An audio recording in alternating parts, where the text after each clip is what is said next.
배우는 사람의 잘못 중에 가장 심한 것은 스스로를 과신하는 것입니다. 비록 그렇기는 하지만 아주 명백하게 자신할 만한 것이 있다면 초학자라고 해도 주장하는 것이 무슨 잘못이 있겠는가.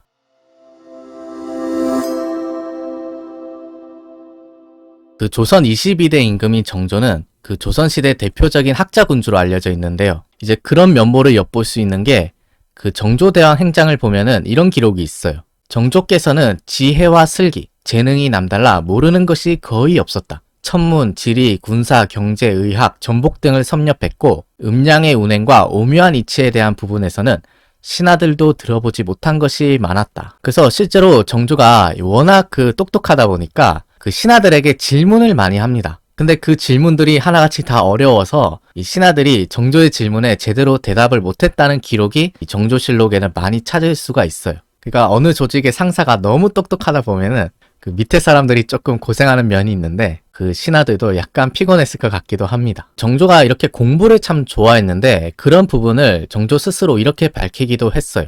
나는 어려서부터 독서를 좋아하여 아플 때를 제외하고는 독서를 중지한 적이 없었다. 독서만은 오래 할수록 맛이 더욱 좋아져서 읽어도 실증이 나지 않는다. 이처럼 공부를 좋아했던 정조가 이 드디어 적수를 만나게 되는데요. 바로 그 사람이 홍대용이라고 하는 사람입니다. 그 홍대용은 아마 아시는 분은 아시겠지만 청나라의 어떤 문물이라든지 그 서양의 과학, 천문, 수학, 음악 이런 데에 관심이 많았던 사람이에요. 그래서 이번 정조극장에서는 4부에 걸쳐서 정조와 이 홍대용이 주고받았던 대화, 문답들을 한번 기록을 통해서 살펴볼 건데요.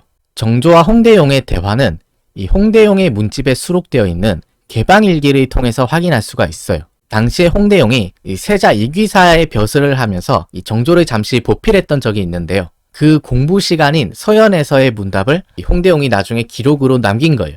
그래서 이 정조와 홍대용의 대화는 그 예전에 김도한이라는 분이 정조와 홍대용 생각을 겨루다라는 책에서 자세히 소개하기도 했었는데요. 저도 이 책을 아주 재미있게 읽었는데 나중에 혹시 더 궁금하신 분이 있으면 이 책을 참고해 주시면 좋을 것 같습니다. 이 정조와 홍대용이 처음 만났던 때는 1774년 12월 1일인데요. 당시 정조 나이가 23살, 또 홍대용이 44살이었습니다. 그래서 이제 두 사람이 처음으로 이제 대면을 했는데 그 정조가 홍대용을 보고 이렇게 말합니다. 그대가 이번에 새로 임명된 홍시직인가? 학업이 매우 독실하다고 들었다. 경학을 공부하는 선비이니 분명 소견이 있을 것이다. 시직은 이 정조를 보필하는 보직인데요. 이 뭔가 홍대용에 대한 정보를 알았는지 그 학업이 참 독실하다고 들었는데 뭔가 소견이 있으면 말해달라 이렇게 인사를 건넨 거예요. 그 정조가 이 새로 임명된 이 홍시직에 대해서 호기심이 발동했는지 그 한번 시험을 해보려고 합니다. 사서 삼경 중에 하나인 이 중용의 내용을 가지고 홍대용에게 바로 질문을 던져요. 근데 그 질문이 상당히 심상치가 않은데 정조가 홍대용에게 이렇게 질문을 던집니다. 중용의 서문에 나오는 구절 가운데 형기지사의 사자와 인욕지사의 사자는 같은 것인가 다른 것인가? 저는 처음에 이걸 보면서 대체 이게 무슨 말인가 했었는데 이 정조의 질문을 이해하기 위해서는 우리가 직접 중용의 서문을 읽어봐야 되거든요. 이 정조의 질문을 이해해 보도록 하겠습니다. 그 정조가 지금 무슨 질문을 하고 있냐면 중용 서문에 이런 구절이 있어요. 마음에는 인심과 도심의 차이가 있다. 어떨 때는 형기의 사사로움에서 생겨나고 어떨 때는 성명의 발음에서 일어나기도 한다. 이 두 가지를 제대로 다루지 못하면 결국 인욕의 사사로움을 이겨낼 길이 없어지고 만다. 그러니까 이게 중용 서문에 나오는 구절인데 여기서 지금 정조가 홍대용에게 던진 질문이 뭐냐면 이 형기의 사사로움과 이 인욕의 사사로움이 같은 사사로움이냐 다른 사사로움이냐고 질문을 던진 거예요. 이 두 사사로움의 차이가 있느냐 없느냐. 정조의 이 질문을 받은 홍대용이 이렇게 말을 합니다. 신이 이 글을 읽은 지가 오래되어서 갑자기 기억할 수 없으나 다만 두 사자는 한 맥락에 속하니 굳이 다르게 볼 필요는 없을 듯 합니다. 그러니까 둘 다 똑같은 사사로움인데 그 두 개의 사자를 굳이 뭐 다르게 볼 필요가 있겠느냐. 그 두 개가 다른 건진 잘 모르겠습니다. 이렇게 답을 한 거예요. 이에 대해서 정조가 홍대용에게 이렇게 말을 해줍니다. 형기지사의 사는 배고프면 먹고 싶고 추우면 입고 싶은 것처럼 사람이라면 없을 수 없는 것이고 인욕지사의 사는 사적인 욕망으로 흐른 것이다. 그러니까 앞에서 본 형기의 사사로움에서의 사자는 그 사람이라면 누구나 가지고 있는 이 보편적인 욕구를 말한다면 인욕지사의 이 사자는 말 그대로 개인적인 욕망, 사적인 욕망으로 흘러간 것이다. 그래서 이 두 사자가 비록 같은 사자기는 하지만 두 개는 차이가 분명히 있다. 이렇게 정조가 홍대영에게 이 한 수 가르쳐 주는 거죠. 이 홍대영이 이 첫날부터 아주 신고식을 호되게 치르는 것 같습니다. 근데 정조가 여기서 멈추지 않고 또 계속해서 이 중용의 내용을 가지고 이 홍대영에게 질문을 또 던집니다. 이번에 던진 질문은 아까보다 더 심오하고 어려운데요. 정조가 이렇게 물어봅니다.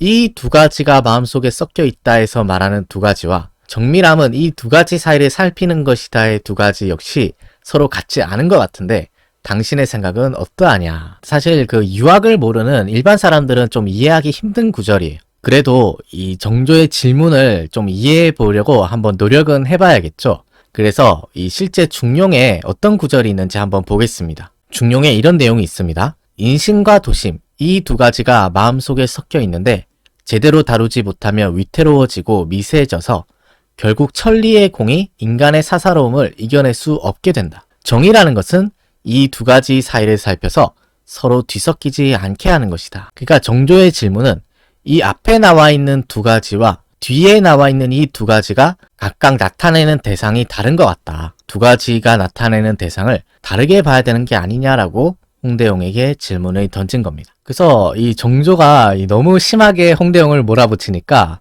한정유가 이 홍대영이 좀 불쌍했는지 좀 도와주려고 합니다. 우선 물러나 생각해 보도록 하고 다음에 다시 아르게 합시다. 이렇게 좀 홍대영을 좀 살려주기도 해요.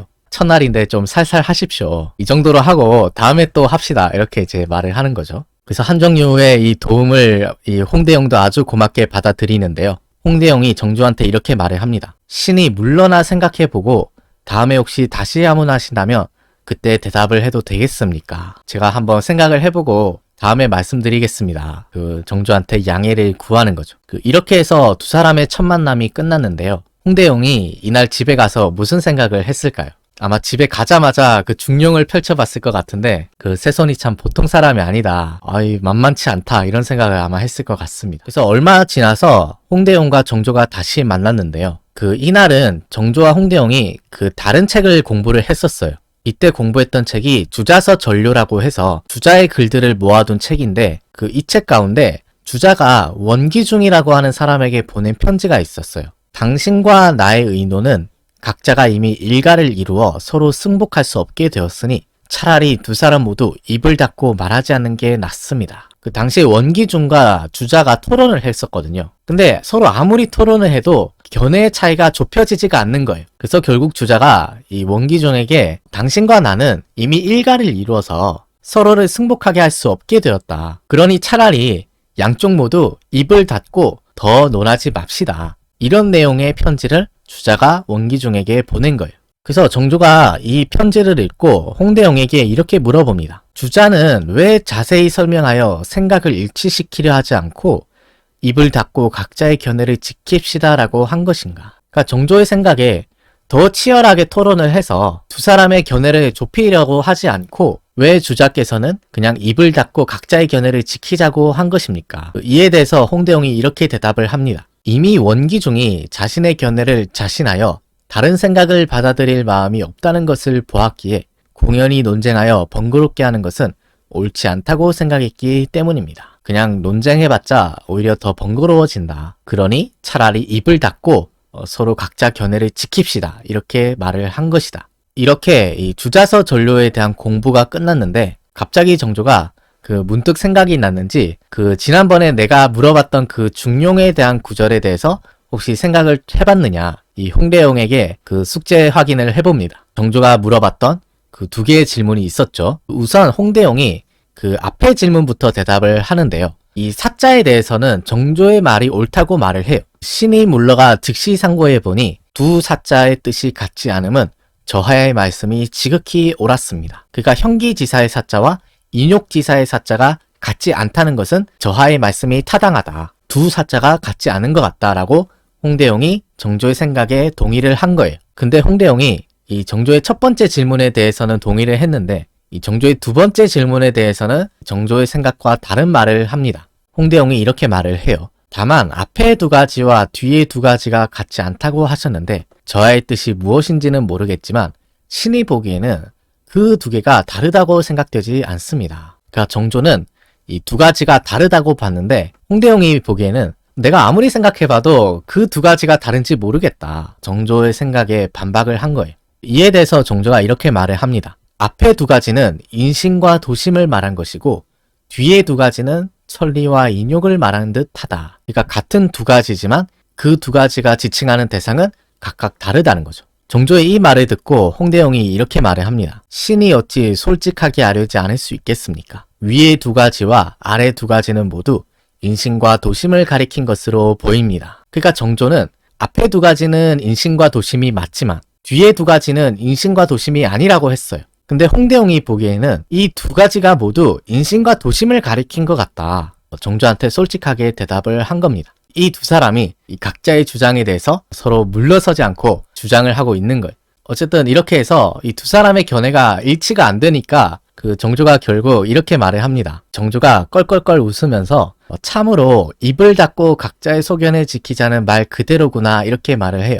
아까 주자가 원기종에게 보낸 편지에 있었던 구절이죠. 두 사람의 견해가 너무 완고해서 일치가 안 되니까 주자가 입을 닫고 각자 소견을 지키자고 했는데 지금 우리의 상황이 그 상황과 같지 않느냐.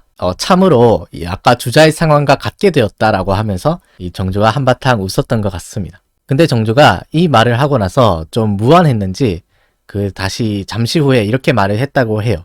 내 소견이 감히 꼭 옳다는 것은 아니다. 너무 자기의 학설을 고집하다 보면은 주자의 글에 나왔던 그 원기중과 같은 사람이 될 수도 있잖아요. 정조도 아차 싶었는지 감히 꼭 내 의견이 맞다고 지금 주장하는 건 아니야. 이 정도로 말을 하는 거죠. 실제로 이날 공부 시간에 홍대용이 정조에게 상당히 뼈 있는 말을 던지기도 했었어요. 홍대용이 정조에게 따끔하게 이렇게 말을 합니다. 배우는 사람의 잘못 중에 가장 심한 것은 스스로를 과신하는 것입니다. 아마도 홍대용이 보기에 정조가 조금 자기의 학설에 대해서 좀 과신하는 이런 부분이 있었던 것 같아요. 근데 정조도 이 말을 듣고 가만히 있을 사람이 아니거든요. 홍대용의 이 말을 듣고 이렇게 반박을 합니다. 비록 그렇기는 하지만 아주 명백하게 자신할 만한 것이 있다면 비록 초학자라고 해도 주장하는 것이 무슨 잘못이 있겠는가. 자기가 자신할 만한 게 있으면 그것을 주장하는 게 무슨 해가 있냐. 정조도 물러서지 않고 냉랭하게 이렇게 한마디를 하는 거예요. 두 사람의 참 신경전이 볼만하지 않습니까? 이 두 사람의 보이지 않는 신경전이 느껴지는데 계속해서 2부, 3부, 4부에 걸쳐서 두 사람의 대화를 한번 감상해 보시기를 바랍니다. 네, 오늘 정조극장 1부는 여기서 마치겠습니다. 긴 시간 시청해 주셔서 고맙습니다.